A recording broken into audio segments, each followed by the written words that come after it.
Good afternoon, and welcome to the 2026 Annual Meeting of Shareholders of Canfor Corporation. Please note that the meeting is being recorded. I would like to introduce John Baird, Director and Chairman of the Board and Chair of today's meeting. Mr. Baird, the floor is yours. Good afternoon. It's now 12 noon, and I would like to ask this meeting to please come to order. I will be acting as chairman for this meeting.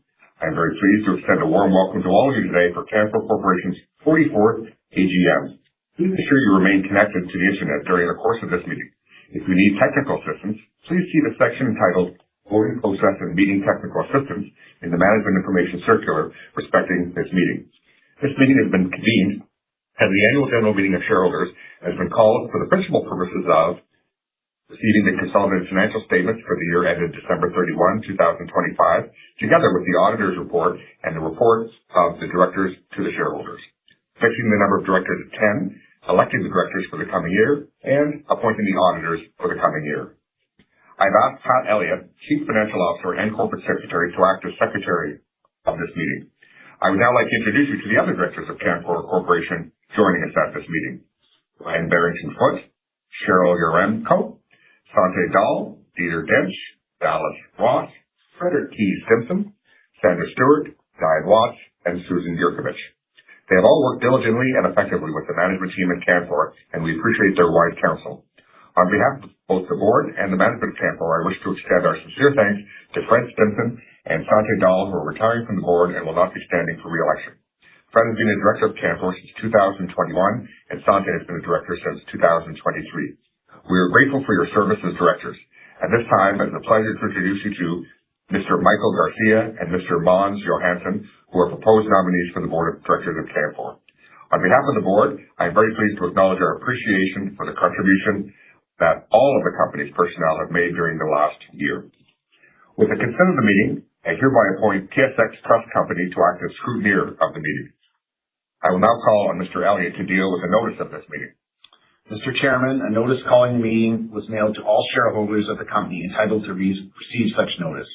TSX Trust Company has provided us with a certificate as to the mailing, and a copy of the certificate will be kept with the records of the meeting. Mr. Secretary, will you please summarize the preliminary scrutineer's report? Pleased to report that there are 57 shareholders holding 100,880,084 common shares represented in person or by proxy at this virtual meeting. This represents 85.2% of the total 118,405,079 shares issued and outstanding. As chairman of the meeting, I adopt the preliminary scrutineer's report and declare the attendance at this meeting to be as they are set forth. I direct that, when delivered, the final scrutineer's report be kept with the records of this meeting.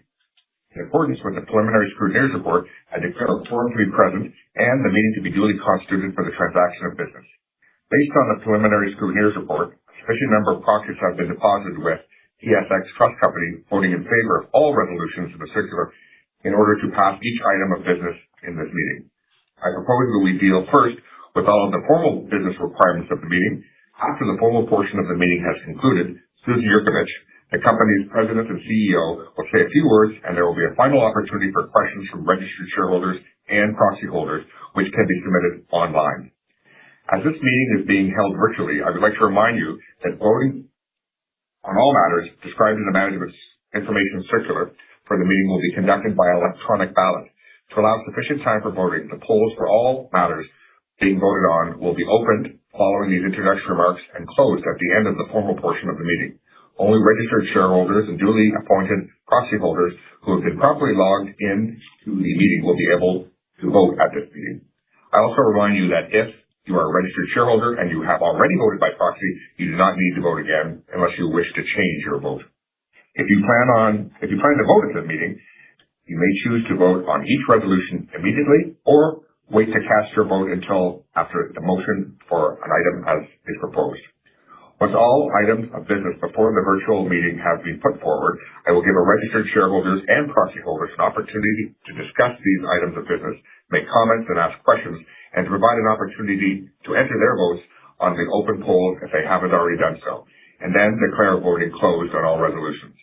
In order to expedite the proceedings today, I will be proposing and seconding all motions, and for any motions not included in the circular, the motions will be determined based on the preliminary scrutineer's report in reliance on the discretionary authority granted in the proxies deposited for this meeting or on a poll at my discretion.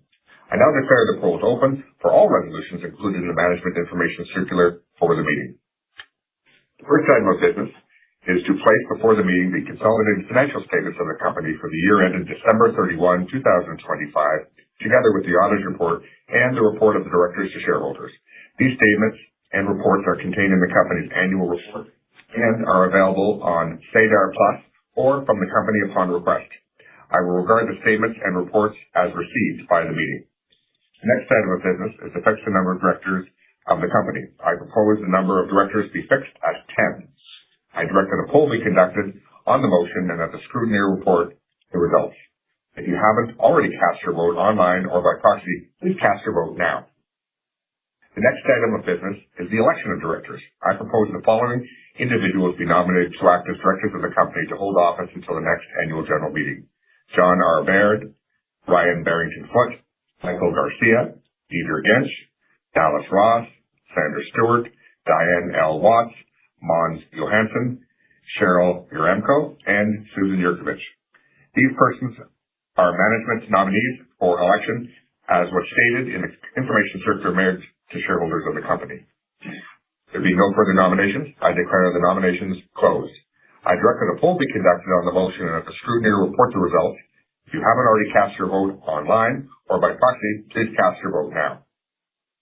The next item of business is the appointment of auditors, and it is the board's recommendation that KPMG LLP Chartered Accountants be appointed as auditors of the company. I propose that KPMG LLP Chartered Accountants be appointed auditors of the company. I direct that a poll be conducted on the motion and that the scrutineer report the results. If you haven't already cast your vote online or by proxy, please cast your vote now. That concludes the matters to be voted on. For those registered shareholders and proxy holders who have not yet raised matters for discussion, made comments, asked their questions, or voted on all of their resolutions for which the polls remain open, please do so now, as I will shortly close all such polls. There being no further discussion at this time, the polls on all such resolutions are now closed. I direct the scrutineer to provide a report on the results of the polls. Based on the scrutineer's initial meeting report, I declare that the number of directors of the company has been set at 10. As only the required number of persons have been nominated to be elected as directors of the company, I declare that those persons nominated have been duly elected by acclamation as the directors of the company to hold office until the next annual general meeting, and that KPMG LLP Chartered Accountants has been appointed as the auditors of the company. After the meeting, upon receipt of the scrutineer's final meeting report on the polls conducted during this meeting, I direct the recording secretary of this meeting to attach the scrutineer's final meeting report to the minutes of the meeting. All other business for which this meeting was called has been completed. Following termination of the formal part of this meeting, Susan Yurkovich, the company's president and CEO, will say a few words regarding the company's developments, and registered shareholders and proxy holders who wish to ask questions or to make comments will be subsequently invited to do so. I propose that the formal portion of this meeting be terminated. Based on the preliminary scrutineer report, I declare the motion carried and the formal part of this meeting is now terminated. I would now like to call upon Susan Yurkovich, the company's president and CEO, to address the meeting. After Susan's remarks, registered shareholders or duly appointed proxy holders can ask questions using the messaging icon on the top of the virtual interface. Thank you, John. Good afternoon, and thank you for joining us for today's annual general meeting. Over the past year, Canfor has continued to navigate a challenging global environment as the forest sector faced turbulence driven by geopolitical changes, trade tensions, and soft market demand. The weak global market conditions we experienced in 2024 continued through 2025 across our operating regions. In North America, concerns around affordability and interest rates contributed to lower housing starts, while in Sweden, elevated fiber costs impacted our cost profile and operations. At the same time, ongoing political and economic uncertainty together with increased trade tensions and U.S.-imposed lumber duties led customers to take a more cautious approach to purchasing, continuing to put pressure on demand and pricing. With these pressures weighing on our results, Canfor reported an operating loss of $904 million in 2025 as compared to an operating loss of $942 million in 2024. For the first quarter of 2026, the company reported an adjusted operating loss of $93 million compared to an operating loss of $104 million in the fourth quarter of 2025. For our lumber business, despite ongoing demand challenges, tighter supply conditions helped carry the North American pricing momentum that began in December into 2026 and resulted in an uplift in North American lumber benchmark pricing, particularly for Southern Yellow Pine in the first quarter. For the pulp business, global softwood pulp markets remained weak through Q1, although global pulp supply disruptions gave rise to a modest uplift in US dollar global softwood prices to China. In the face of these extremely challenging times, we've remained laser-focused on the things within our control, making disciplined decisions and consciously evolving in ways that reinforce our long-term competitiveness across our operating regions.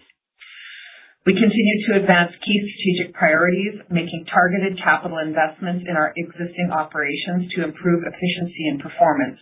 In addition, we expanded our global footprint into central Sweden with the purchase of 3 high-quality mills that enhance Vida's ability to serve our global customer base. And in December, we initiated the acquisition of the outstanding shares of Canfor Pulp, not already owned by Canfor. This transaction was completed in the spring of 2026, and work is underway to strengthen this business for the long term. Together, these actions reflect a balanced and disciplined approach to managing our portfolio with a clear focus on improving our competitiveness and resilience. While we are focused on the challenges of today's business, we are also looking ahead, refreshing our corporate strategy this year. Building on our nearly 90-year history, lumber will remain at the core of our business while we look to optimize our adjacent businesses and selectively expand our value-added products and solutions in the years ahead. As always, sustainability remains at the center of what we do.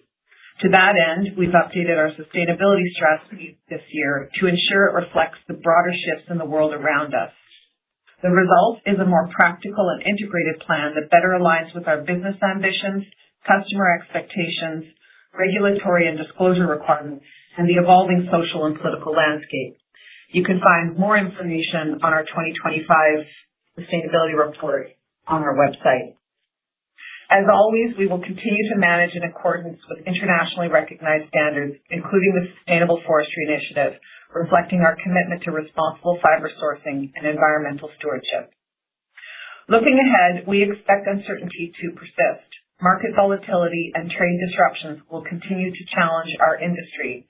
However, we believe the medium to long-term lumber demand fundamentals remain strong, and the improvements we've made to our asset base will enable us to capitalize on stronger market dynamics going forward. Guided by our strategy, we'll continue to pursue strategic growth opportunities where they make sense, employing a patient and disciplined approach to capital allocation. As we navigate these challenging times, I'm grateful to our employees for their dedication and unwavering commitment, and for the care they bring each day to delivering the high-quality products our customers rely on. I'd also like to thank our customers and partners for their continued trust, our shareholders for their long-term support, and our directors for their steady guidance. Thank you, John. I'll turn it back to you. Thank you very much, Susan. This is now an appropriate point in the meeting to deal with any final discussion or questions from shareholders. Are there any questions or discussion from shareholders? As there's no further discussions or questions, this meeting is now concluded. I want to thank everyone for attending today's meeting. You may now disconnect.